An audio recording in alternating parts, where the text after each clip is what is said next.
Hello my dear memory athletes. आणि आज पुन्हा एकदा मी आले आहे एक इंटरेस्टिंग डिसिप्लिन घेऊन. तुम्हाला कदाचित माहीत नसेल, पण जे पत्ते आपण दरवर्षीच्या मोठ्या सुट्ट्यांमध्ये आणि स्पेशली गणपती बाप्पा येतात तेव्हा खेळतो, त्या पत्त्यांचा प्लेइंग कार्ड्सचा समावेश इंटरनॅशनल लेव्हलवर खेळल्या जाणाऱ्या मेमरी चॅम्पियनशिपमध्ये एक डिसिप्लिन म्हणून केला जातो. आश्चर्य वाटलं ना? मला तर जेव्हा माझ्या शिक्षकांनी पहिल्यांदा हा खेळ इंट्रोड्यूस केला, तेव्हा मला वाटलं की सर माझी फिरकीच घेतायत. पण स्पीड कार्ड्स या इव्हेंटबद्दल सविस्तरपणे समजून घेतल्यावर मात्र पत्ते अशा प्रकारे पण खेळले जाऊ शकतात हे कळलं आणि एकदम मजाच वाटली. चला तर मग समजून घेऊया स्पीड कार्ड्स या इव्हेंटचं उद्दिष्ट. To commit to memory and recall a single pack of 52 playing cards in a shortest possible time. अर्थात कमीत कमी वेळात 52 पत्त्यांचा एक पॅक लक्षात ठेवून तो अचूकपणे त्याच क्रमाने आठवता येणे हे या खेळाचं उद्दिष्ट आहे. आणि महत्वाची गोष्ट म्हणजे स्पीड कार्डसाठी 2 ट्रायल असतात. आणि दोन्ही ट्रायलच्या वेळी खेळताना नवीन फ्रेश डेक तुम्हाला खेळण्यासाठी दिला जातो. परंतु लक्षात घ्या, दोन्ही ट्रायल कंपल्सरी नसतात. पहिल्याच प्रयत्नात जर तुम्ही तुमचा बेस्ट परफॉर्मन्स दिला असेल, तर दुसरा अटेम्प्ट द्यायची गरज नसते. दुसरा अटेम्प्ट द्यायचा की नाही हा संपूर्णपणे तुमचा निर्णय असतो. पण काही कारणास्तव पहिल्या प्रयत्नात काही गडबड झाली, तर दुसऱ्या अटेम्प्टचा ऑप्शन मात्र आपल्यासाठी अवेलेबल आहे. संपूर्ण 52 कार्ड्स लक्षात ठेवण्यासाठी आणि लक्षात ठेवलेले कार्ड्स आठवून परत अरेंज करण्यासाठी एक विशिष्ट कालावधी निश्चित केलेला आहे. त्याला मेमरायझेशन टाइम आणि रिकॉल टाइम असं म्हणतात. हा खेळ नॅशनल लेव्हलला, इंटरनॅशनल लेव्हलला किंवा वर्ल्ड मेमरी चॅम्पियनशिपमध्ये कुठेही खेळवला गेला तरी त्याचा लक्षात ठेवण्याचा कालावधी म्हणजेच मेमरायझेशन टाइम मात्र जास्तीत जास्त 5 मिनिटच असणार आहे. म्हणजेच 5 मिनिटापेक्षा कमी वेळात सुद्धा तुम्ही संपूर्ण डेक लक्षात ठेवायचा प्रयत्न करू शकता. तुम्हाला ऐकून आश्चर्य वाटेल, पण स्पीड कार्ड्स लक्षात ठेवायचा वर्ल्ड रेकॉर्ड 12.74 सेकंडचा आहे, जो मंगोलियाच्या शिजीर एर्डिनने 2018 मध्ये सेट केलाय. स्पीड कार्ड्सचा रिकॉल टाइम म्हणजेच लक्षात ठेवलेले कार्ड्स आठवून अरेंज करण्यासाठी सुद्धा 5 मिनिटाचाच कालावधी मिळणार आहे. याचाच अर्थ इतर डिसिप्लिन्स मध्ये जसा आपल्याला रिकॉल टाइम जास्तीचा मिळतो तसा न मिळता इथे मेमरायझेशन आणि रिकॉल टाइम सेमच असणार आहे. आता आपण समजून घेऊया असे रूल्स जे स्पीड कार्ड्स मेमराईज करताना फॉलो केले जातात. ॲथलीट्सने स्वतःचा डेक ऑफ कार्ड्स चॅम्पियनशिपच्या वेळी आणायचा असतो. हा डेक ऑफ कार्ड्स मेमरायझेशनच्या वेळी परीक्षक शफल करून म्हणजेच पिसून ॲथलीट्सना देतात.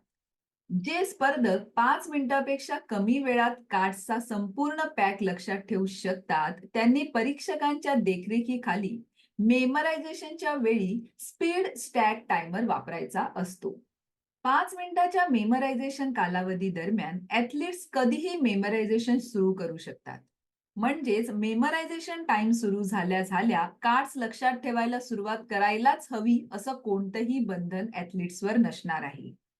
जर तुम्हाला संपूर्ण डेक लक्षात ठेवायला 2च मिनिटं लागत असतील, तर तुम्ही अगदी दुसऱ्या किंवा तिसऱ्या मिनिटाला सुद्धा मेमरायझेशन सुरू करू शकता. म्हणजेच दिलेल्या 5 मिनिटाच्या कालावधीत कोणत्याही वेळी तुम्ही मेमरायझेशन सुरू करून कधीही थांबू शकता. बाजूला उभा असलेला परीक्षक तुम्हाला लागलेल्या मेमरायझेशनच्या वेळेची नोंद करणारच आहे. येतंय लक्षात? जरी तुमचं मेमरायझेशन वेळेआधी झालेलं असेल, तरी 5 मिनिटांचा रिकॉल कालावधी सुरू झाल्याची घोषणा जोपर्यंत परीक्षक करत नाही, तोपर्यंत ॲथलीट्सना कार्ड्सचा रिकॉल सुरू करता येणार नाही. तर आता रिकॉलसाठी काय रूल्स सेट केलेत ते आता आपण पाहूया. स्पीड कार्ड्सचा रिकॉल इतर डिसिप्लिनपेक्षा पूर्णपणे वेगळा आहे. कारण इतर डिसिप्लिनचा रिकॉल आपण पेपरवर लिहून करत असतो आणि मग तो पेपर आर्बिटर रूम मध्ये नेऊन चेक केला जातो. परंतु स्पीड कार्ड्सचा मेमरायझेशन टाइम संपल्यावर प्रत्येक ॲथलीटला दुसरा डेक मिळेल, जो इस्पिकचा एक्का, इस्पिकची दुरी, इस्पिकची तिरी, इस्पिकची चौकी, इस्पिकचा पंजा अशा क्रमाने लावलेला असेल. हा डेक ऍथलीट्सना आताच मेमराईज केलेल्या डेकच्या क्रमाप्रमाणे लावायचा आहे. पत्ते क्रमाने लावण्यासाठी जर संपूर्ण अरेंज डेक हातात एकत्र पकडला तर थोडी गडबड गोंधळ होण्याची शक्यता असते. तसंच अरेंज करताना पत्ते खाली सुद्धा पडू शकतात.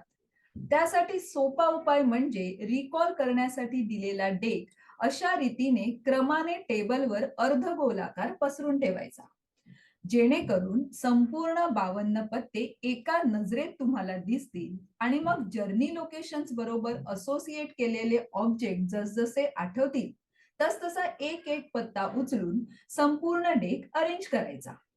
प्रत्येक ऍथलीटने डेक नंबर 1 म्हणजेच मेमराइज डेक आणि डेक नंबर 2 म्हणजेच रिकॉल डेक असं दोन्ही डेकवर स्पष्टपणे लिहिणं अपेक्षित आहे. रिकॉल टाइम संपल्यावर दोन्ही डेक टेबलवर एकमेकांच्या बाजूला ठेवले जातील. डेक अशा रीतीने ठेवावेत की जेणेकरून सर्वात प्रथम मेमराइज केलेलं कार्ड सगळ्यात वर येईल आणि मग या फोटोमध्ये दाखवल्याप्रमाणे आर्बिटर तुमच्या समोर उभा राहून दोन्ही डेक मधले एक एक कार्ड एकाच वेळी ओपन करून चेक करेल. अशा रीतीने स्पीड कार्डचं चेकिंग चॅम्पियनशिप हॉलमध्ये तुमच्या समोरच होणार आहे आणि मग त्याचे मार्क्स सुद्धा तुम्हाला तुमच्या समोरच दिले जातील. म्हणजेच हा असा एकमेव डिसिप्लिन आहे की जिथे तुम्हाला तुमचा स्कोअर लगेचच कळणार आहे. तर आता पाहूया स्पीड कार्डचा मार्किंग क्रायटेरिया. आर्बिटर मेमराइज केलेल्या डेक मधील प्रत्येक कार्डशी रिकॉल केलेल्या डेकच्या प्रत्येक कार्डशी तुलना करेल. दोन्ही डेकमध्ये समान कार्ड्स मिळेपर्यंत ही तुलना चालू राहील. जेव्हा पहिलं विसंगत कार्ड मिळेल तेव्हा आर्बिटर थांबेल आणि मग त्या आधीचे सर्व कार्ड्स मोजून त्याची नोंद अशा प्रकारच्या रेकॉर्ड स्लिपवर करेल. ही रेकॉर्ड स्लिप तुम्ही नीट बघितली तर तुम्हाला कळेल की कॉम्पिटिटरला त्यावर त्याचं नाव लिहायचं आहे, त्याचा चॅम्पियनशिपचा आयडी मेन्शन करायचा आहे आणि मग आर्बिटर त्याच्यावरती किती मिनिट्स मध्ये त्याने संपूर्ण डेक ऑफ कार्ड मेमराइज केला आहे त्याचा रिकॉल टाइम मेन्शन करेल. आर्बिटर स्वतःची सिग्नेचर करेल आणि कॉम्पिटिटर्सना सुद्धा त्यांची सिग्नेचर करायची आहे. At the same time arbiter किती कार्ड्स रिकॉल केले ते ह्या बॉक्समध्ये मेन्शन करणार आहे. कमीत कमी वेळात सर्व 52 कार्ड्स बरोबर लक्षात ठेवलेला ऍथलीट विजेता घोषित केला जाईल. एखाद्या ऍथलीटने 5 मिनिटापेक्षा कमी वेळात संपूर्ण डेक लक्षात ठेवला, परंतु रिकॉलच्या वेळी मात्र 52 पेक्षा कमी कार्ड्स आठवली, तर मेमरायझेशनची वेळ 300 सेकंद म्हणजे 5 मिनिटच मानली जाईल. विजेता घोषित करताना समजा 2 ऍथलीट्सच्या गुणांची बरोबरी होत असेल तर 2 ट्रायल मधला जो सर्वोत्तम स्कोअर असेल तो विचारात घेतला जाईल. तर असा होता स्पीड कार्डचा मार्किंग क्रायटेरिया. मेमरायझेशन आणि रिकॉलच्या रूलमध्ये किंवा मार्किंग क्रायटेरियामध्ये काही कन्फ्युजन असेल तर 1-2 वेळा व्हिडिओ गो थ्रू करा. तुमच्या सर्व शंकांचं सहज निरसन होऊन जाईल. आणि तरीही काही शंका असेल तर तुम्ही मला कमेंट बॉक्समध्ये लिहू शकता. तुम्हाला तुमच्या प्रश्नाचं उत्तर नक्की दिलं जाईल. ओके देन, आजच्या व्हिडिओमध्ये आपण इथेच थांबूया. पुढील व्हिडिओमध्ये स्पीड कार्ड्स लक्षात कसे ठेवायचे हे मी तुम्हाला शिकवणार आहे आणि स्पीड कार्ड्सची प्रॅक्टिस कशी करायची हे सुद्धा सांगणार आहे. त्यामुळे पुढचा व्हिडिओ रिलीज झाल्या तुमच्यापर्यंत पोहोचण्यासाठी चॅनल सबस्क्राईब करून बेल आयकॉनवर क्लिक करून ठेवा आणि तुमच्यासारखंच काहीतरी भन्नाट करू इच्छिणाऱ्या तुमच्या ओळखीच्या मंडळींमध्ये हा व्हिडिओ शेअर सुद्धा नक्की करा. तर मग आजचा व्हिडिओ तुम्ही लाईक केलात का? थँक्यू. चला तर मग लवकरच भेटूया पुढील व्हिडिओमध्ये, कारण तुम्ही आहात मेमरी ऍथलीट आणि तुम्हाला बनायचंय मेमरी चॅम्पियन. थँक्यू.